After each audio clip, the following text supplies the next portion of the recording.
ಮಲೆನಾಡಿನಲ್ಲಿ ಮುಂದುವರಿದ ಮಳೆ ಅವಾಂತರ ವಿದ್ಯುತ್ ಕಂಬ ಬೃಹತ್ ಮರಗಳು ಧರಶಾಹಿಯಾಗಿದೆ. ಚಿಕ್ಕಮಗಳೂರಿನ ಕಂಚಿನಕಲ್ಲ ದುರ್ಗದಲ್ಲಿ ನಡೆದಿರುವಂತಹ ಘಟನೆ ಇದು. ಬೃಹತ್ ಮರ ತೆರವಿಗೆ ಮುಂದಾಗಿದ್ದಾರೆ ಸ್ಥಳೀಯರು. ಹುಯಿಗೆರೆ ರಸ್ತೆಯಲ್ಲೂ ಕೂಡ ಬೃಹತ್ ಮರ ಧರಶಾಹಿಯಾಗಿದೆ. ಮರ ಬಿದ್ದ ಹಿನ್ನೆಲೆ ವಾಹನ ಸಂಚಾರ ಕೂಡ ಸ್ಥಗಿತಗೊಂಡಿದೆ. ಸದ್ಯ ಈಗ ಮರ ತೆರವಿಗೆ ಮುಂದಾಗಿದ್ದಾರೆ ಅಲ್ಲಿನ ಸ್ಥಳೀಯರು. ಈಗಾಗಲೇ ಗಮನಿಸ್ತಾ ಇದ್ದೀವಿ ಯಾವ ರೀತಿಯಾಗಿ ವಿಪರೀತ ಮಳೆ ಆಗ್ತಾ ಇದೆ. ಸದ್ಯ ಶಾಲಾ ಕಾಲೇಜುಗಳಿಗೂ ಕೂಡ ರಜೆ ಘೋಷಣೆ ಮಾಡಲಾಗಿದೆ.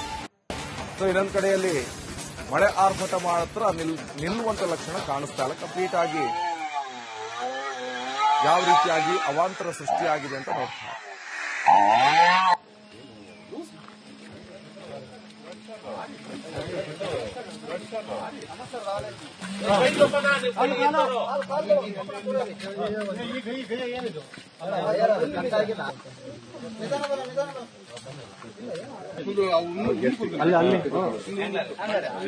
ಬೆಳಿಗ್ಗೆ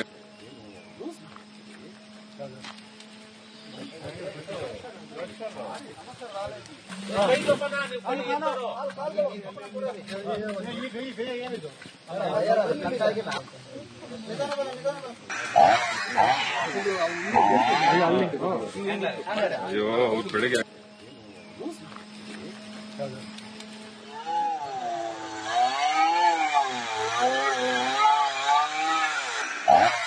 ಒಂದ್ ಕಡೆಯಲ್ಲಿ ಮರವನ್ನ ತೆರವು ಮಾಡುವಂತ ಕಾರ್ಯ, ಇನ್ನೊಂದು ಕಡೆಯಲ್ಲಿ ಅಲ್ಲಿ ಕರೆಂಟ್ ಕಂಬಗಳು ಕೂಡ ಕಟ್ಟಾಗಿದೆ. ಆ ಮಲೆನಾಡು ಭಾಗದಲ್ಲಿ ಸಮಸ್ಯೆ ಏನಪ್ಪ ಅಂತ ಹೇಳಿದ್ರೆ, ಒಂದು ಸತಿ ವಿಪರೀತ ಮಳೆ ಬಂತಂತ ಹೇಳಿದ್ರೆ, ಗಾಳಿ ಮಳೆ ಒಟ್ಟಿಗೆ ಬಂದ್ರೆ ಮರ ಬಿತ್ತಂತ ಹೇಳಿದ್ರೆ ಕಂಬದ ಮೇಲೆ ಒಂದು 10 ಕಂಬ ಕಟ್ಟಾಗತ್ತೆ. ಅದನ್ನ ರೆಡಿ ಮಾಡಿ ಅಲ್ಲಿರೋರಿಗೆ ಕರೆಂಟ್ ಸಮಸ್ಯೆ ಮೇಲೆ ಸಮಸ್ಯೆ ಆಗುತ್ತೆ.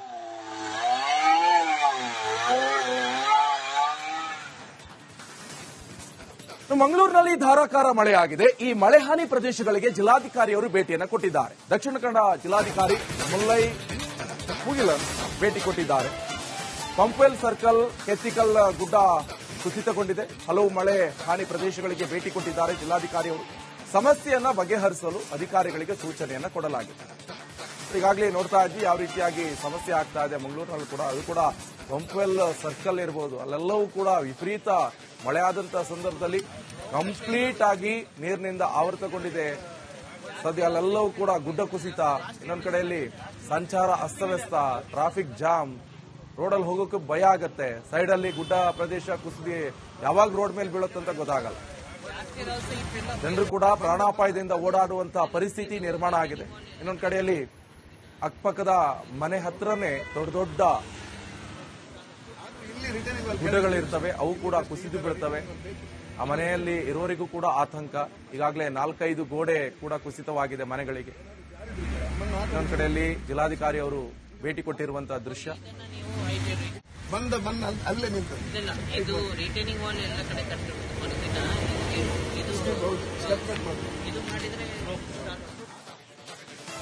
ಇನ್ನು ಮಲೆನಾಡಿನಲ್ಲಿ ಮುಂದುವರಿದ ಮಳೆ ಅವಾಂತರ ವಿದ್ಯುತ್ ಕಂಬ ಬೃಹತ್ ಮರಗಳು ಧರಶಾಹಿಯಾಗಿದೆ. ಚಿಕ್ಕಮಗಳೂರಿನ ಕಂಚಿನಕಲ್ಲ ದುರ್ಗದಲ್ಲಿ ನಡೆದಿರುವಂತಹ ಘಟನೆ ಇದು. ಬೃಹತ್ ಮರ ತೆರವಿಗೆ ಮುಂದಾಗಿದ್ದಾರೆ ಸ್ಥಳೀಯರು. ಹುಯಿಗೆರೆ ರಸ್ತೆಯಲ್ಲೂ ಕೂಡ ಬೃಹತ್ ಮರ ಧರಶಾಹಿಯಾಗಿದೆ. ಮರ ಬಿದ್ದ ಹಿನ್ನೆಲೆ ವಾಹನ ಸಂಚಾರ ಕೂಡ ಸ್ಥಗಿತಗೊಂಡಿದೆ. ಸದ್ಯ ಈಗ ಮರ ತೆರವಿಗೆ ಮುಂದಾಗಿದ್ದಾರೆ ಅಲ್ಲಿನ ಸ್ಥಳೀಯರು. ಈಗಾಗಲೇ ಗಮನಿಸ್ತಾ ಇದ್ದೀವಿ ಯಾವ ರೀತಿಯಾಗಿ ವಿಪರೀತ ಮಳೆ ಆಗ್ತಾ ಇದೆ. ಸದ್ಯ ಶಾಲಾ ಕಾಲೇಜುಗಳಿಗೂ ಕೂಡ ರಜೆ ಘೋಷಣೆ ಮಾಡಲಾಗಿದೆ. ಸೊ ಇನ್ನೊಂದು ಕಡೆಯಲ್ಲಿ ಮಳೆ ಆರ್ಭಟ ಮಾತ್ರ ನಿಲ್ಲುವಂತ ಲಕ್ಷಣ ಕಾಣಿಸ್ತಾ ಇಲ್ಲ. ಕಂಪ್ಲೀಟ್ ಆಗಿ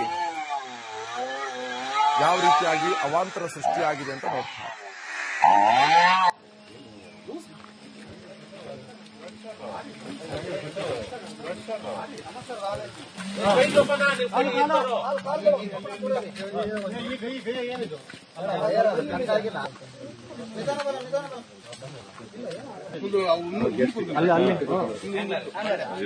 ಬೆಳಿಗ್ಗೆ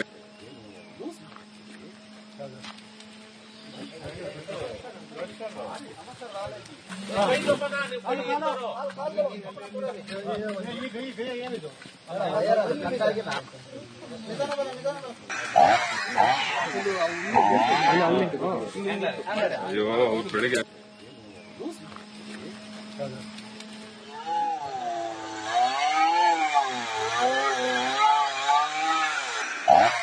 ಒಂದ್ ಕಡೆಯಲ್ಲಿ ಮರವನ್ನ ತೆರವು ಮಾಡುವಂತ ಕಾರ್ಯ, ಇನ್ನೊಂದು ಕಡೆಯಲ್ಲಿ ಅಲ್ಲಿ ಕರೆಂಟ್ ಕಂಬಗಳು ಕೂಡ ಕಟ್ಟಾಗಿದೆ. ಆ ಮಲೆನಾಡು ಭಾಗದಲ್ಲಿ ಸಮಸ್ಯೆ ಏನಪ್ಪಾ ಅಂತ ಹೇಳಿದ್ರೆ, ಒಂದು ಸತಿ ವಿಪರೀತ ಮಳೆ ಬಂತು ಅಂತ ಹೇಳಿದ್ರೆ, ಗಾಳಿ ಮಳೆ ಒಟ್ಟಿಗೆ ಬಂದ್ರೆ ಮರ ಬಿತ್ತಂತ ಹೇಳಿದ್ರೆ ಕಂಬದ ಮೇಲೆ ಒಂದು 10 ಕಂಬ ಕಟ್ಟಾಗತ್ತೆ.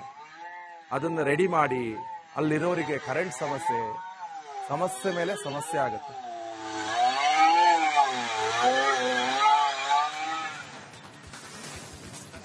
ಮಂಗಳೂರಿನಲ್ಲಿ ಧಾರಾಕಾರ ಮಳೆಯಾಗಿದೆ. ಈ ಮಳೆ ಹಾನಿ ಪ್ರದೇಶಗಳಿಗೆ ಜಿಲ್ಲಾಧಿಕಾರಿಯವರು ಭೇಟಿಯನ್ನು ಕೊಟ್ಟಿದ್ದಾರೆ. ದಕ್ಷಿಣ ಕನ್ನಡ ಜಿಲ್ಲಾಧಿಕಾರಿ ಮುಲ್ಲೈ ಮುಗಿಲನ್ ಭೇಟಿ ಕೊಟ್ಟಿದ್ದಾರೆ. ಪಂಪೆಲ್ ಸರ್ಕಲ್, ಕೆತ್ತಿಕಲ್ ಗುಡ್ಡ ಕುಸಿತಗೊಂಡಿದೆ. ಹಲವು ಮಳೆ ಹಾನಿ ಪ್ರದೇಶಗಳಿಗೆ ಭೇಟಿ ಕೊಟ್ಟಿದ್ದಾರೆ ಜಿಲ್ಲಾಧಿಕಾರಿಯವರು. ಸಮಸ್ಯೆಯನ್ನ ಬಗೆಹರಿಸಲು ಅಧಿಕಾರಿಗಳಿಗೆ ಸೂಚನೆಯನ್ನ ಕೊಡಲಾಗಿದೆ. ಈಗಾಗಲೇ ನೋಡ್ತಾ ಇದ್ವಿ ಯಾವ ರೀತಿಯಾಗಿ ಸಮಸ್ಯೆ ಆಗ್ತಾ ಇದೆ ಮಂಗಳೂರಿನಲ್ಲಿ ಕೂಡ. ಅದು ಕೂಡ ಪಂಪೆಲ್ ಸರ್ಕಲ್ ಇರಬಹುದು, ಅಲ್ಲೆಲ್ಲವೂ ಕೂಡ ವಿಪರೀತ ಮಳೆ ಆದಂತಹ ಸಂದರ್ಭದಲ್ಲಿ ಕಂಪ್ಲೀಟ್ ಆಗಿ ನೀರಿನಿಂದ ಆವೃತಗೊಂಡಿದೆ. ಸದ್ಯ ಅಲ್ಲೆಲ್ಲವೂ ಕೂಡ ಗುಡ್ಡ ಕುಸಿತ, ಇನ್ನೊಂದು ಕಡೆಯಲ್ಲಿ ಸಂಚಾರ ಅಸ್ತವ್ಯಸ್ತ, ಟ್ರಾಫಿಕ್ ಜಾಮ್, ರೋಡಲ್ಲಿ ಹೋಗೋಕೆ ಭಯ ಆಗತ್ತೆ. ಸೈಡಲ್ಲಿ ಗುಡ್ಡ ಪ್ರದೇಶ ಕುಸಿದಿ ಯಾವಾಗ ರೋಡ್ ಮೇಲೆ ಬೀಳುತ್ತಂತ ಗೊತ್ತಾಗಲ್ಲ. ಜನರು ಕೂಡ ಪ್ರಾಣಾಪಾಯದಿಂದ ಓಡಾಡುವಂತಹ ಪರಿಸ್ಥಿತಿ ನಿರ್ಮಾಣ ಆಗಿದೆ. ಇನ್ನೊಂದು ಕಡೆಯಲ್ಲಿ ಅಕ್ಕಪಕ್ಕದ ಮನೆ ಹತ್ರನೇ ದೊಡ್ಡ ದೊಡ್ಡ ಗುಡ್ಡಗಳಿರ್ತವೆ, ಅವು ಕೂಡ ಕುಸಿದು ಬೀಳ್ತವೆ. ಆ ಮನೆಯಲ್ಲಿ ಇರೋರಿಗೂ ಕೂಡ ಆತಂಕ. ಈಗಾಗಲೇ 4-5 ಗೋಡೆ ಕೂಡ ಕುಸಿತವಾಗಿದೆ ಮನೆಗಳಿಗೆ. ಇನ್ನೊಂದು ಕಡೆಯಲ್ಲಿ ಜಿಲ್ಲಾಧಿಕಾರಿ ಅವರು ಭೇಟಿ ಕೊಟ್ಟಿರುವಂತಹ ದೃಶ್ಯ. ಅಲ್ಲೇ ನಿಂತು ಇದು ರಿಟೈನಿಂಗ್ ವಾಲ್ ಎಲ್ಲ ಕಡೆ ಕಟ್ಟಿರೋದು ಮರುದಿನ ಇದು ಮಾಡಿದ್ರೆ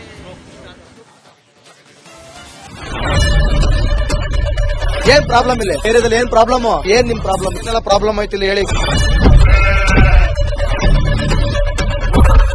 ಏನ್ರಿ ನಿಮ್ ಪ್ರಾಬ್ಲಮ್? ಏನ್ ನಿಮ್ ಪ್ರಾಬ್ಲಮ್ ಅಂತ ಹೇಳಿ. ಯಾರಪ್ಪ ನಗರಕ್ಕೆ? ಗಾಂಧಿನಗರ, ದಾಸರಹಳ್ಳಿ, ರಾಜರಾಜೇಶ್ವರಿ ನಗರ, ಚಾಮರಾಜಪೇಟೆ, ಹುಬ್ಬಳ್ಳಿ, ಚನ್ನಮರುತ್ತದ, ಮೈಸೂರಿಗೆ ಬಂದಿರೋದು.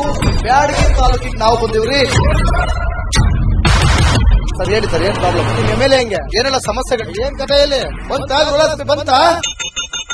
ಅಯ್ಯಪ್ಪ ಯಾವತ್ತೂ ಬಂದಿಲ್ಲ. 2 months ಇಂದ ನೀರಿಲ್ಲ. ಟ್ಯಾಂಕರ್ ಬರ್ಬೇಕಾದ್ರೆ ರೋಡ್ ಸರಿ ಇಲ್ಲ ಅಂತ ಯಾರ ಹತ್ರ ಹೋಗಿ ಇರೋದಕ್ಕೆ ನಮ್ಗೆ ಯಾರು ಇಲ್ಲ. ಇಲ್ಲಿ ಕಿತ್ತೋದ್ರೆ ಏನ್ ಅಲ್ಲ ಹಾಳಾಗೋದ್ರು ಇದು ಯಾರು ನೋಡರೇ ಗತಿ ಇಲ್ಲ. ನಾವಿದ್ದೀವಿ ಅಂತಾರೆ. ಇವಾಗ ಯಾರು ಎಮ್ಎಲ್ಎ ಮಗ ಒಂದ್ ದಿವಸನೂ ಬಂದಿಲ್ಲ. ಫುಲ್ ಸ್ಟ್ಯಾಂಡರ್ಡ್ ಲಕ್ಸುರಿಯಸ್ ಬೆಡ್ರೂಮ್ ಐತ್ರಿ ಅದು. Taj West End tradition blue. ನಿಮ್ದು ಮೀಟಿಂಗ್ ಇಲ್ಲಿ ಮಾಡ್ರಿ. ಇಷ್ಟು ವರ್ಷ ಆಯ್ತು, ಇದಕ್ಕೆಲ್ಲ ಯಾರು ಸರ್ ಜವಾಬ್ದಾರಿ? 2,000 ರೂಪಾಯಿ ಬ್ಯಾಂಕ್ ಹೋಗ್ತೀನಿ ಬರ್ತಾ ಇದ್ದೀನಿ. ಬ್ಯಾಂಕ್ ಹೋಗ್ತೀನಿ ಬರ್ತೀನಿ 2,000 ಮಾತ್ರ ಬರ್ತಾ ಇಲ್ಲ. 2,000 ನಂದು ಹೊಂಟೈತು. ನಿಲ್ ಮೇಲೆ ಭಾರಿ ಐಟ್ ಅದು ಮಾರ. ಬರಲ್ಲ ಕಣ್ರಿ ಸರ್. ರಾತ್ರಿ 1 ಗಂಟೆವರೆಗೂ ಎಣ್ಣೆ ಅಂಗಡಿ ತೆಗಿಬೇಕಾದ್ರೆ ಬೆಳಗ್ಗೆ 4 ಗಂಟೆವರೆಗೂ ತೆಗಿಬೋದಲ್ಲ. ಮಗನೂ ನೋಡಲ್ಲ, ಯಾರು ನೋಡಲ್ಲ. ನಾನು ಒಬ್ಬಳು ನೋಡ್ಸ್ಕೊಂತೀರಜ್ಜ. ನಮ್ಮ ಮಕ್ಕಳಿಗೆ ಅಮ್ಮ ಅಪ್ಪ ಇಲ್ಲ, ಅವರು ನೋಡಿ ಬರ್ತಾ ಇದೀವಿ. ದೇವ್ರು ಬಿಟ್ಟಂಗೆ ಆಗುತ್ತೆ.